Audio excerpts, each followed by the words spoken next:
आज करेंगे हम दूसरे श्री अजितनाथ भगवान के स्तवन का अर्थ। आनंद घन जी कहते हैं, पंथड़ो निहालो रे बीजा जिन तणु।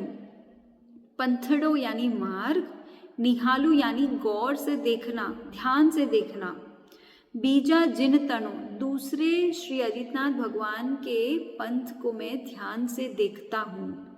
अजित अजित गुणधाम यानी हे अजितनाथ प्रभु, आप उन अजित गुणों के यानी अजय गुणों के, जिनको आसानी से जीता ना जा सके, ऐसे गुणों के धाम रूप है। जे ते जीतिया रे तेने हूँ जीतियो।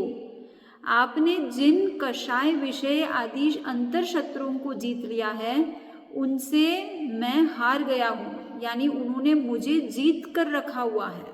और वे शत्रु कौन से हैं? क्रोध, मान, माया, लोभ, राग, द्वेष, भय, मोह, अज्ञान, इतने सारे अंतर शत्रु हैं। रोज क्रोध मुझे सताता है, लोभ मुझे सताता है, और वे जीत जाते हैं और मैं हार जाता हूँ। और फिर पुरुष कहकर मैं अपने आप को कैसे संबोधित कर सकता हूँ? मेरा तो नाम पुरुष है ही नहीं। मैं उस पुरुष कहने के लायक ही नहीं रहा, क्योंकि मैं अंतर शत्रु से रोज हारता हूँ, हर पल हारता हूँ। दूसरी गाथा में बताते हैं, चरम नयन करी मार्ग जोवता। चमड़े की आंखों के द्वारा यदि मार्ग को देखता हूँ, भूलियो सयल संसार, भटकता रहा संपूर्ण संसार में। मैंने आज तक अपनी इन आंखों से रास्ते को देखा तो मैं संसार में भटकते रहा। जेने नयने करी मार्ग जोइए, जिन आंखों से मार्ग को देखना चाहिए। नयन ते दिव्य विचार, वे तो दिव्य विचार वाले नयन है, यानी वो दिव्य दृष्टि है, उससे मुझे देखना है। भावार्थ इस प्रकार है कि चमड़े की आंखों से यानी मिथ्या दृष्टि से यदि मार्ग देखने पर आज तक संपूर्ण संसार में मैं भटकता रहा, जिस दृष्टि से मोक्ष मार्ग को देखना चाहिए, वो दिव्य विचार यानी वो सम्यक दृष्टि, वो दिव्य चक्षु जो है, वो दृष्टि असली दृष्टि है जिससे मुझे मार्ग दिखने वाला है। अर्थात चमड़े की आंख तो हमें संसार का रास्ता ही बता सकती है, किंतु मोक्ष मार्ग को यदि देखना है तो मुझे अपने दिव्य चक्षु को खोलना होगा। आनंद घन जी तीसरी गाथा में बताते हैं, पुरुष परंपरा अनुभव जोवता, यानी परंपरा का अनुसरण करने वाले पुरुषों को यदि मैं देखता हूँ, अंधो अंध पुलाए, ऐसे लगता है कि अंधे के पीछे अंधा चले जा रहा है, जैसे भेड़ की चाल चलती है ना, वैसे। वस्तु विचारे रे जो आगमे करी, आगम के आधार पर वस्तु तत्व का यदि विचार किया जाए, चरण धरण नहीं ठाए, यानी चरण धरने का फिर तो कोई स्थान ही न रहे। कहने का तात्पर्य यह है कि आगम अनुसार यदि वस्तु तत्व विचार करे तो वैसे आचरण युक्त जीवन का स्थान नहीं है, यानी वैसे आचरण को धारण करना कितना कठिन लगता है।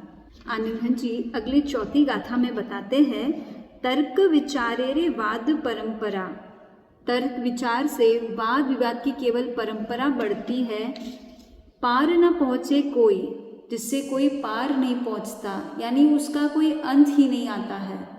अभिमत वस्तु रे वस्तु गते कहे, यानी अभिमत वस्तु अर्थात सही वस्तु या इच्छित वस्तु, उसको कहने वाले, यानी जैसी वस्तु का स्वरूप है वैसे कहने वाले, ते विरला जग जोय, ऐसे विरल व्यक्ति को तो जगत बहुत कम ही देख पाता है, यानी ऐसे व्यक्ति दुर्लभ है।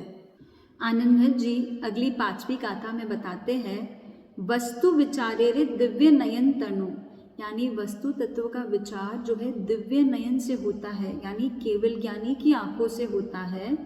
विरह पड़ियो निराधार, यानी हम उस केवल ज्ञान का आधार नहीं रहा, उसका विरह हो गया है, यानी वियोग हो गया है।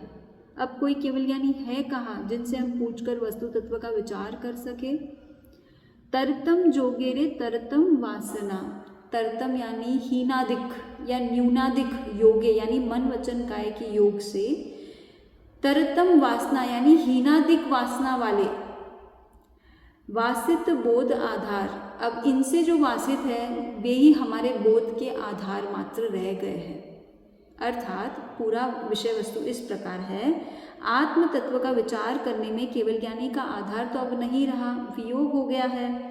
अतः हीनादिक योग और कषाय वाले क्षयोक्षम ज्ञानी ही अब सम्यक ज्ञान के आधार भर है। आनंद घन जी महाराज अगली अंतिम छठी गाथा में बताते हैं, काल लब्धि लही पंत निहाल शूरे, यानी प्रत्येक आत्मा का एक समय आता है जब उसके अंदर मोक्ष मार्ग को निहारने की लब्धि प्रकट होती है, शक्ति प्रकट होती है। तो आनंद जी कहते हैं कि मेरा जब समय आएगा तब मेरी भी मोक्ष मार्ग को निहारने की शक्ति प्रकट होगी। ए आशा अवलंब, बस इसी आशा का अवलंबन है, इसी का मात्र आधार है। ए जन जीवेरे जिन जी, यानी मेरे जैसे जीव इसी आशा के आधार पर जी रहे हैं, ओ जिनेश्वर भगवान। आनंद घन मत अम्ब, आनंद घन शब्द का बहुत सारा अर्थ है, हमने पहले भी डिस्कस किया है। आनंद घन उनके नाम है जो रचयिता है, आनंद घन शुद्ध आत्मस्वरूप का नाम है, आनंद घन मोक्ष के सुख का नाम है। तो आनंद घन मत अम्ब, यानी आनंद घन जी महाराज के मत से, मोक्ष के मत से, शुद्ध आत्म के मत से जो है अम्ब यानी आम्र फल है, यानी मोक्ष रूपी फल है। मेरे द्वारा अगर कुछ भी गलत अर्थ प्रकाशित किया गया हो तो मैं क्षामि दुक्कडम।